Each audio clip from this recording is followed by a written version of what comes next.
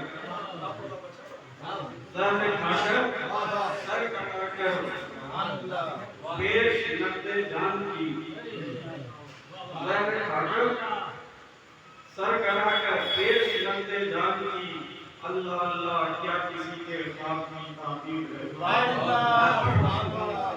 اللہ اللہ کیا کسی کے خواب کی تعبیر ہے اور شاعر کہتے ہیں کہ ان کے کاشانے میں سادات کرام گھر میں ان کے کاشانے میں کیوں تاریکیاں ہونے لگی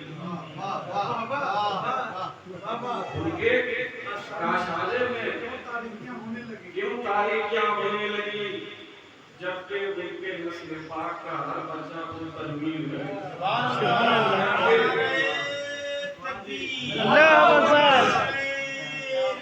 یا رسول اللہ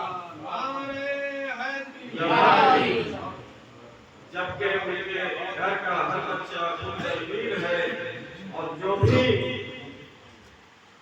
بھی ان کی نسل سے الجھا ہے یا الجھے کبھی جو بھی ان کی نسل سے الجھا ہے یا الجھے کبھی خود میرے مولا کی قدرت اس کی دامنگیر ہے جو بھی نسل سے الجھا ہے یا الجھے کبھی خود میرے مولا کی قدرت اس کی دامنگیر ہے اور شاید ہفتے میں کہتا ہے کہ سبحان اللہ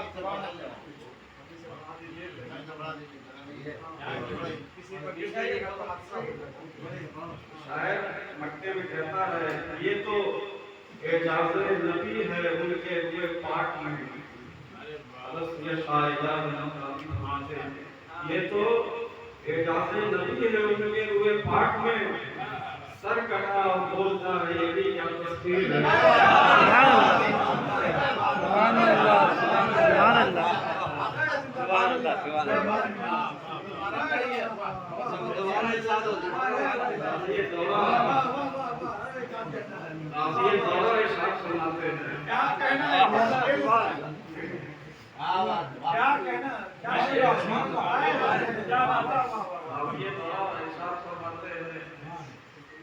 یہ تو اعجاز نبی ہے ان کے ہوئے پاک میں سر کٹا اور بولتا ہے یہ بھی کیا تصویر ہے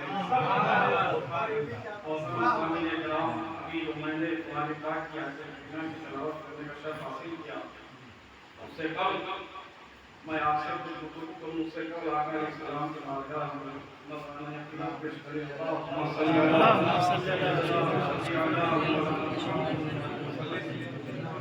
صلو علیہ وسلم اللہ تبارک تعالیٰ کلام مجید میں ارشاد فرماتا ہے ان الذین آمنوا وعملوا الصالحات بے شک جو لوگ ایمان لائے اور نیک اعمال کیے بے شک جو لوگ ایمان لائے اور نیک اعمال کیے اللہ فرماتا ہے سیجعل لهم الرحمن ودا بے شک ہم ان کی محبت کو لوگوں کے دلوں میں جما دیں گے اور لوگ ان سے محبت کرنے لگیں گے جو غوث اعظم کی مجلس ہے تو یہی آیت کریمہ کی پڑھی میں کہ غوث اعظم ایمان لائے اور نیک اعمال کیے اللہ کا وعدہ ہے سیجعل لهم الرحمن ودا بے شک ہم ان کی محبت کو لوگوں کے دلوں میں جما دیں گے تو اللہ تبارک تعالیٰ کا وعدہ ہے کہ ہم ان ولیوں کی محبت کو لوگوں کے دلوں میں جما دیں گے یہی وجہ ہے کہ آج اولیاء کرام سے محبت کر رہے ہیں تو قرآنی آیت میں ہوتی ہے تو تمام ایمان والوں کے لیے ہے تمام لوگوں کے لیے ہے تو ہر لوگ اولیاء سے محبت نہیں کرتے ہر لوگ جو اولیاء سے محبت کرنے کی یہ آیت کا مطلب کیا ہوا کہ سیجعل لهم الرحمن ودا بے شک ہم ان کی محبت کو لوگوں کے دلوں میں جما دیں گے شاید کلمہ کا مطلب کیا ہوا؟ اس کا مطلب یہ ہے کہ ولی سے محبت کرنا آسان نہیں ہے، اولیاء سے محبت کرنا آسان نہیں ہے۔ تو جو لوگ اولیاء سے محبت کرتے ہیں تو اللہ تعالیٰ نے ان کے دلوں کو انتخاب فرما دیا۔ اللہ تعالیٰ نے ان کے دلوں کو انتخاب کر دیا ہے کہ میرے غوث اعظم سے محبت کر رہے ہیں، معین الدین چشتی سے محبت کر رہے ہیں، حضرت سید شاہ ہمارے مصطفی قادری سے محبت کر رہے ہیں۔ اور جو لوگ محبت نہیں کرتے ہیں یہ نہ سمجھے کہ ہم محبت نہیں کر رہے بلکہ اللہ کر رہے ہیں، معین الدین چشتی سے محبت کر رہے ہیں، حضرت سید شاہ ہمارے مصطفی قادری سے محبت کر رہے ہیں۔ اور جو لوگ محبت نہیں کرتے ہیں یہ نہ سمجھے کہ ہم محبت نہیں کر رہے بلکہ اللہ ان کے دلوں کی اس لائق سمجھائی نہیں میرے غوث اعظم سے محبت کرے۔ سبحان اللہ۔ اسی کڑی میں نیک اعمال کی کڑی میں لوگ جو سمجھتے ہیں کہ نیک اعمال سے نماز ہے، روزہ ہے، حج ہے، زکات ہے، اس کے علاوہ بھی جو ہے کہ نیک اعمال ہے، جیسے لوگوں کو کھانا کھلانا بھی نیک اعمال ہے، پیاسوں کو پانی پلانا بھی نیک اعمال ہے۔ اسی نیک اعمال میں سے سلسلہ قادریہ کے بہت وقت مشائخ میں سے حضرت خواجہ سبکی رضی اللہ تعالیٰ عنہ یہ غوث اعظم کے مشائخ میں سے اوپر ان کی مارکیٹ میں ایک دکان تھی، ان کی مارکیٹ میں ایک دکان تھی، تو دہشت گردوں نے تمام دکانیں جلا دی، لیکن ان کی دکان جو ہے خدا کے کرم سے رسول کی عطا سے ان کی جو دکان جو بچ گئی، تو جب بچ گئی تو تمام لوگوں نے آ کے کہا کہ حضرت سب کی دکان جل گئی لیکن آپ کی دکان بچ گئی۔ تو ان کی زبان سے جو ہے لفظ الحمدللہ نکل گیا، لفظ الحمدللہ نکل گیا۔ اس کے بعد بولنے کے بعد وہ شرمسار ہو گئے، خدا کی بارگاہ میں رونے لگے، تمام کی دکانیں جل گئی، سب لوگ تباہ و برباد ہو گئے۔ میں الحمدللہ کہہ رہا ہوں، کل قیامت کے دن قبر میں حشر میں اگر اللہ ہم سے اگر اس لفظ الحمدللہ پکڑ کر لے گا تو میں کیا جواب دوں گا؟ یہ کمال ہے۔ لوگ سمجھتے ہیں کہ نماز نیک اعمال ہے، یہ بھی نیک اعمال ہے۔ تو اللہ تعالیٰ وہی فرماتا ہے ان الذین آمنوا وعملوا الصالحات، بے شک جو لوگ ایمان لائے اور نیک اعمال کیے سیجعل لهم الرحمن ودا، تو ہم ان کی محبت کو لوگوں کے دلوں میں جما دیں گے۔ اسی آیت کریمہ کی کڑی میں حضور غوث اعظم ہے، اسی آیت کریمہ کی کڑی میں حضور غوث اعظم ہے، اور آپ کا یہ مہینہ ہے، آپ کا نام حضرت سید محی الدین عبد القادر جیلانی رضی اللہ تعالیٰ عنہ، آپ کی پیدائش 470 ہجری سرزمین گند میں ہوئی، سرزمین گند میں ہوئی، کیونکہ عربی میں کاف نہیں آتی، اس کے جگہ پر تعبیر کرتے ہیں جیم سے، اس کو جین کہتے ہیں، اسی نسبت سے آپ جیلانی کہلاتے ہیں، حضور غوث اعظم جیلانی، اور آپ کے والد حضرت سید ابو صالح دوست، اور آپ کی والدہ حضرت ام الخیر فاطمہ رضی اللہ تعالی عنہ ہیں۔ تو جب آپ کی پیدائش ہوئی، اس پیدائش میں جب رمضان المبارک آپ کی پیدائش ہوئی تو لوگ جو پشو پیش میں تھے کہ چاند ہوئی کہ نہیں ہوئی، چاند ہوئی کہ نہیں ہوئی، حضور غوث اعظم جب پیدا ہوئے تو کسی خاتون کا دودھ نہیں پی رہے، حتیٰ کرنے والا کا بھی نہیں پی رہے، لیکن جیسے ہی مغرب کے وقت ہوئی تو حضور غوث اعظم دودھ پینا شروع کر دیتے ہیں۔ تمام بغداد کے علماء، ابوزیان کرام، مشائخ کرام کو معلوم ہوتا ہے کہ آج ملیت رمضان المبارک کہ ابو صالح رضی دوست یہاں کے لڑکا پیدا ہوا ہے، وہ مغرب کے وقت، مغرب کے اذان کے بعد جو ہے کہ وہ دودھ پینا شروع کیا۔ یہ جو اولیاء ہوتے ہیں، یہ جو اولیاء ہوتے ہیں تو یہ پیدا ہوتے ہیں فطرت شریعت پر، اور عام لوگ جو پیدا ہوتے ہیں فطرت بشریت پر، تو فطرت بشریت پر پیدا ہوتے ہیں تو آگے شریعت کی اور چلنا ہوتا ہے، شریعت جیسا کہتی ہے ویسا کرنا پڑتا ہے،